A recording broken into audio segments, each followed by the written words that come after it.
ओम नमः शिवाय. नमस्कार. मी कुशाल, ज्योतिष आणि वास्तु अभ्यासक, नवदृष्टी ज्योतिष विद्या यूट्यूब चॅनलमध्ये सर्वांचे मनपूर्वक स्वागत आहे. आज मी सामान्य कुंडलीच्या आधारे मिथुन राशी 2026 मध्ये घडणाऱ्या शुभ आणि अशुभ घटनांचे भविष्यफल सोप्या भाषेत समजावून सांगणार आहे. खरं तर गोचर ग्रहांचे भविष्यफल चंद्रकुंडलीवरूनच पाहिले पाहिजे, परंतु सामान्य कुंडलीत ते स्वतंत्र पाहणे अशक्य आहे. तुम्ही कधी एखाद्याला योग्य न्याय देण्यास असमर्थता अनुभवली असेल. भूतकाळात बऱ्याच वेळा तुमच्याकडून इतरांना ओळखण्यात आणि समजून घेण्यात चुकाही झाल्या असतील. याचे मुख्य कारण म्हणजे प्रामाणिकपणा आणि समजूतदारपणाचा अभाव. हा तुमच्या नैतिकतेवर आणि नीतिमत्तेवर करत असलेला खोलवर परिणाम हेच दर्शवतो की तुम्ही व्यक्तिमत्व आणि आत्मविश्वासाचा पुनर्विचार केला पाहिजे. पुनर्विचार करून तुमची प्रतिभा आणि आत्मशक्ती वाढवण्याची सुवर्णसंधी 31 मे पर्यंत प्रथम भावात वक्री अवस्थेत बसलेला सप्तमेश व दशमेशचा स्वामी गुरु तुम्हाला देणार आहे.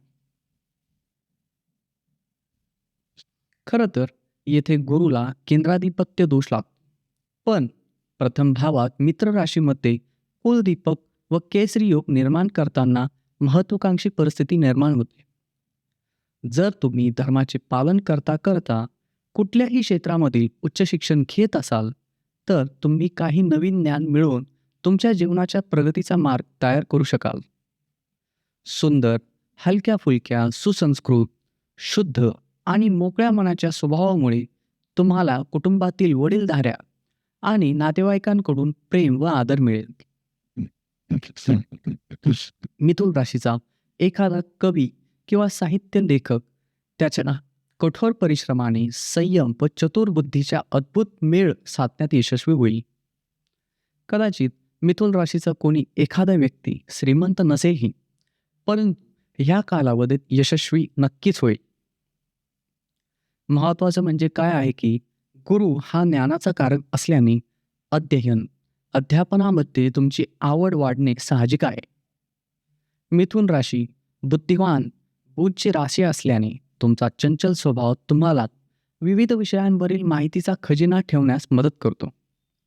मिथुन राशीचे लोक वायूच्या आधारे चालणारी उपकरणं दुरुस्ती किंवा डिजिटल मीडिया, रेडिओ, टीव्ही इत्यादींशी संबंधित व्यवसाय करत असतील तर त्यांना ह्या वर्षी आर्थिक लाभासोबत प्रसिद्धी आणि प्रतिष्ठा मिळेल. याचे मुख्य कारण म्हणजे मिथुन राशी ही वायुतत्व राशी आहे. नृत्य, संगीत किंवा गायन कलामध्ये उच्च शिक्षण पूर्ण करणाऱ्या मिथुन राशीच्या व्यक्तीला मे महिन्यात शुक्र बुध आणि गुरुसोबत होत असलेल्या युतीमुळे शैक्षणिक तेज प्राप्त होईल. वृत्तपत्र संपादक, पत्रकार यांना देखील त्यांच्या कार्यात यश मिळेल. येथे भद्रयोग घडत आहे, त्यामुळे तुम्हाला राजेशाही संपत्ती मिळेल. जर तुमच्या घरात कोणी अविवाहित असेल तर एप्रिल महिन्यात एक विश्वासू आणि सक्षम जीवनसाथी मिळण्याची शक्यता आहे. मित्रांनो, गुरु हा ज्ञानाचा कारक आहे, म्हणून जर तुम्हाला कोणत्याही शास्त्राचे ज्ञान मिळवायचे असेल तर तुम्ही या कालावधीत ज्ञान मिळवण्यात यशस्वी व्हाल. तुम्हाला मुलांकडून आनंद आणि पाठिंबा मिळेल. या काळात तुमचे वर्तन प्रेमळ, सौम्य असेल आणि तुमचे शरीर देखील निरोगी असेल. जो कोणी विद्वान आणि बुद्धिमान असेल त्याची धार्मिक प्रवृत्ती वाढेल. 25 नोव्हेंबर पर्यंत राहू 9व्या स्थानातील कुंभ राशीमध्ये आणि केतू 3ऱ्या स्थानातील सिंह राशीमध्ये स्थित राहील. जरी इतरांपेक्षा तुम्ही कमी धाडसी, बुद्धिमान किंवा प्रतिष्ठित नसलात तरीही अतिशय गुंतागुंतीची कामे सोडवण्याच्या प्रयत्नांमध्ये यशस्वी व्हाल. म्हणूनच निश्चितपणे राजेशाही वैभव प्राप्त करण्यात तुम्ही यशस्वी व्हाल. हा कालावधी असा आहे की तुमच्या दैनंदिन जीवनात चढ उतार येत असेल तरीही तुमचा अहंकार मात्र श्रीमंत माणसापेक्षा कमी बिलकुल राहणार नाही. फेब्रुवारीमध्ये बुध, मंगळ, शुक्र, सूर्य आणि राहू यांची युती तुम्हाला साहसी कार्य करण्यास प्रेरित करू शकते, ज्यामुळे तुमचे मन थोडे निर्दयी झाल्यासारखे दिसेल. परंतु तुम्ही हे लक्षात ठेवले पाहिजे की शत्रूंमुळे तुम्हाला आर्थिक नुकसान आणि त्रास सहन करावा लागू शकतो. तिसऱ्या स्थानी असलेला केतू हे सूचित करतो की तुम्हाला नक्कीच दैवी शक्तीची मदत मिळेल, पण तुमच्या दैनंदिन दिनचर्येत घडणाऱ्या अनावश्यक गोष्टी लवकर समजू न शकल्यामुळे तुम्हाला त्याचा त्रास होईल. काही ना काही कारणास्तव प्रवासाची परिस्थिती निर्माण होईल. तुमचे कठोर परिश्रम, वचनबद्धता आणि काहीतरी साध्य करण्याची प्रबळ इच्छाशक्ती तुम्हाला कमी वेळेत तुमच्या कामाच्या ठिकाणी शिखरावर पोहोचवण्यास मदत करू शकते. परंतु हे लक्षात ठेवायला पाहिजे की पद आणि प्रतिष्ठा टिकवून ठेवण्यासाठी सावधगिरी आणि सतर्क राहणे आवश्यक आहे. थोडा जरी निष्काळजीपणा झाला तर स्वच्छ प्रतिमा मलिन होऊन अधोगतीच्या दिशेला ढकलू शकते. याचे मुख्य कारण म्हणजे शनी व नेपच्यूनची कर्मभावामध्ये असलेली युती. कामाच्या ठिकाणी तुम्ही परिश्रम आणि कौशल्याच्या जोरावर लोकांना प्रभावित करून संपत्ती व प्रसिद्धी मिळवण्यात नक्कीच यशस्वी व्हा. जर कोणी मिथुन राशीचा व्यक्ती संगीतकार, गायक किंवा अभिनेता असेल तर या काळात निश्चितच प्रतिभावान असेल. कलेच्या क्षेत्रात आवड निर्माण होऊ शकते किंवा एखाद्याला रत्नांमध्ये आवड असेल तर रत्नपरीक्षण करण्याचा प्रयत्न करेल. भाऊ बहीण किंवा मित्रांच्या प्रत्येक सुखदुःखात तुम्ही मुख्य व्यक्ती म्हणून पुढाकार घ्याल. जेव्हा एखादी व्यक्ती नैतिकता आणि साधेपणाच्या मार्गावर चालत असेल तेव्हा तुम्ही त्या व्यक्तीला पाठिंबा द्या. परंतु जर महत्वाकांक्षीमुळे तुम्ही यश मिळवण्याच्या प्रयत्नात अन्याय किंवा गैरवर्तनाचा मार्ग स्वीकारण्याचा प्रयत्न केला तर तुम्हाला प्रतिकूल आणि गंभीर परिणामांचा सामना करावा लागू शकतो. अनेकांचा अपमान देखील सहन करावा लागू शकतो, ज्यामुळे तुमचे जवळचे विरोधाची भूमिका अंमलबजावण्याची शक्यता आहे. तुमची कलात्मक आवड आणि प्रतिभेचा वापर अध्यात्मशक्ती व तंत्रज्ञान संशोधनाच्या आधारे अभ्यास करून अपारंपरिक पण अनोख्या पद्धतीने, म्हणजेच ज्या गोष्टी आपल्याला दिसत नाही, अदृश्य आहेत किंवा ज्याबद्दल कोणाला काहीही माहीत नाही, अशा कल्पनाशील विश्वाचा शोध घेण्याचा प्रयत्न तुम्ही कराल. याचे मुख्य कारण म्हणजे व्ययस्थानात बसलेला युरेनियस तुम्हाला असे करण्यास प्रोत्साहित करू शकतो. तुमची प्रचंड इच्छा इतरांना थोडी अव्यवहार्य किंवा विचित्र वाटू शकते. तुमच्या राशीवर बुध ग्रहाचे राज्य असल्याने तुम्ही आर्थिक बाबींमध्ये खूप हुशार आणि कार्यक्षम आहात, यात काही शंका नाही. गरज पडल्यास तुम्ही इतरांची गुपिते लपवण्यात पटाईत राहाल. 1 जूनला जेव्हा गुरु दुसऱ्या स्थानातील कर्क राशीमध्ये उच्चचा होऊन प्रवेश करेल तेव्हा तुमच्या संक्षिप्त बोलण्यातून व्यावसायिक कौशल्य आणि कार्यक्षमता स्पष्टपणे दिसून येईल. परंतु तुम्ही हे लक्षात ठेवले पाहिजे की जर कधी कामातील बारकाव्यांकडे दुर्लक्ष झाले किंवा दूरदृष्टीचा अभाव आर्थिक नुकसानीचे कारण ठरू शकते. होणाऱ्या पैशाचा अपव्ययावर नियंत्रण ठेवले तर तुम्ही दैनंदिन जीवनात तुमची सर्व उद्दिष्टे सहजपणे साध्य करू शकाल. एक श्रीमंत आणि आदरणीय व्यक्ती म्हणून ओळखले जाल. या काळात रिअल इस्टेट, कपड्यांचा व्यवसाय, इमिटेशन ज्वेलरी, वकील, अकाउंटंट किंवा सोने चांदीच्या व्यवसायात फायदा होऊन पैसे मिळतील. इतर क्षेत्रात काम करणाऱ्या लोकांच्या उत्पन्नाचा स्रोत मंद असला तरी ते आनंदी वातावरणात त्यांच्या कौटुंबिक जबाबदाऱ्या पार पाडतील आणि कुटुंबाची प्रतिष्ठा टिकवून ठेवण्यात यशस्वी होतील. तुम्ही प्रामाणिक राहून, कठोर परिश्रम करून आणि नियमाचे पालन करून पैसे कमविण्यात तयार असाल.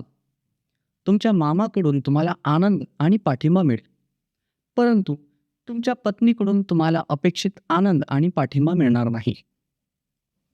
तुम्ही तुमच्या शत्रूंना पराभूत करण्यात यशस्वी व्हाल. तुम्हाला दैनंदिन जीवनात काही समस्यांना तोंड द्यावे लागेल.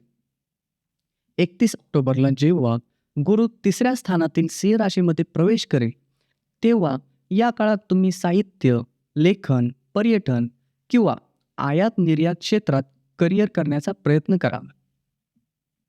नवीन लोक आणि नवीन कामाच्या ठिकाणी स्वाभाविक आवड असल्याने तुम्ही लेखन किंवा आपल्या गोड बोलण्याने इतरांना प्रभावित करा.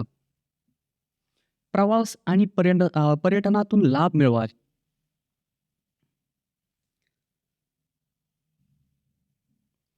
तुमची पत्नी आणि कुटुंबातील सदस्यांनी घरातील कामे आणि दैनंदिन जबाबदाऱ्या सांभाळल्यामुळे उपजीविकेसाठी सतर्क राहण्यात झालेल्या मदतीच्या जोरावर कामाच्या ठिकाणी प्रयत्नांना यश मिळेल व तुमची लक्षणीय प्रगती होऊन धनलाभ होईल, ज्यामुळे शौर्याचे फळ हे नशिबापेक्षा श्रेष्ठ आहे असे मानाल. आजूबाजूचे लोक देखील तुमच्याकडे एक धाडसी व्यक्ती म्हणून पाहू लागतील.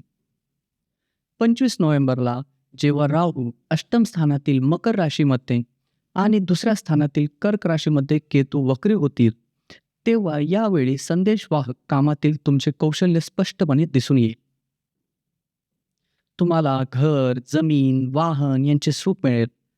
सार्वजनिक संस्था किंवा आजी आजोबा यांच्याकडून लाभ मिळण्यात तुम्हाला यश मिळण्याची शक्यता आहे. तुम्हाला मुलांचा आनंद आणि पाठिंबा हवा तसा मिळणार नाही. परिणाम काही असो, तुम्ही धैर्याने काम हाताळाल, पण लक्षात ठेवा की कधी अनपेक्षित नोकरी गमावणे, बदली किंवा आजारपण यामुळे आर्थिक नुकसान आणि चिंतेची शक्यता जास्त राहील. परदेश प्रवास करण्याची मनात इच्छा निर्माण होऊ शकते. कंत्राटी, दलाली किंवा कमिशन एजंट सारखे व्यवसाय करणाऱ्यांना आर्थिक लाभ होईल. हो, पण व्यवसायाशी संबंधित बाबींमुळे काही काळ तुम्हाला तुमच्या वडिलोपार्जित घरापासून दूर राहू लागू शकते. खबरदारी म्हणून मिथुन राशीच्या व्यक्तीने नामाक्षर अंतर्गत येणाऱ्या आजारांबद्दल नेहमीच जागरूक राहिले पाहिजे. जर तुमचे नाव वे, वो, का, की या अक्षरांनी सुरू होत असेल तर तुम्हाला आयुष्यात त्रिदोष, त्वचारोग, ॲलर्जी, गलगंड, मूत्रमार्गात अडथळा, कुष्ठरोग, रक्तविकार सारख्या आजारांना सामोरे लागू शकते. किंवा जर तुमचे नाव थिन, ग, डा, छ या अक्षरांनी सुरू होत असेल तर तुम्हाला आयुष्यात व्हायरल इन्फेक्शन, नसा, कफ, घशाची सूज, गालगुंड, दमा, भ्रम, कानाचा विकार सारख्या आजारांना सामोरे जाऊ लागू शकते. किंवा जर तुमचे नाव के, को, हे, हा या अक्षरांनी सुरू होत असेल तर तुम्हाला डोकेदुखी, पाठदुखी, मूत्रपिंडाचा आजार, गलगंड, वाढलेली साखर, श्वसन मार्गाची जळजळ, फुफ्फुसांच्या आजारांना सामोरे जाऊ लागू शकते. डॉक्टरांचा सल्ला घेणे खूप फायदेशीर ठरेल. पुढे काही उपाय सांगत आहे. जर तुम्ही श्रद्धेने आणि भक्तिभावाने नियमितपणे कुठलाही एक उपाय केलात तर तुम्हाला तुमच्या दैनंदिन जीवनात नक्कीच त्याचा फायदा होईल. पहिला उपाय आहे, गुरुसंबंधित वस्तूचे दान कोणाकडून स्वीकारू नये. दुसरा उपाय आहे, गळ्यात सिद्ध वैदुर्य रत्नाची माळा घालावी. तिसरा उपाय आहे, नीलम असलेले शनियंत्र धारण करा. कृपया व्हिडिओ शेअर करा, लाईक करा आणि सबस्क्राईब करा. नवीन व्हिडिओची सूचना मिळवण्यासाठी बेल आयकॉनवरती क्लिक करा. इतर व्हिडिओ पाहण्यासाठी खालील डिस्क्रिप्शन बॉक्समध्ये दिलेल्या लिंकवर क्लिक करा. शिव कल्याण.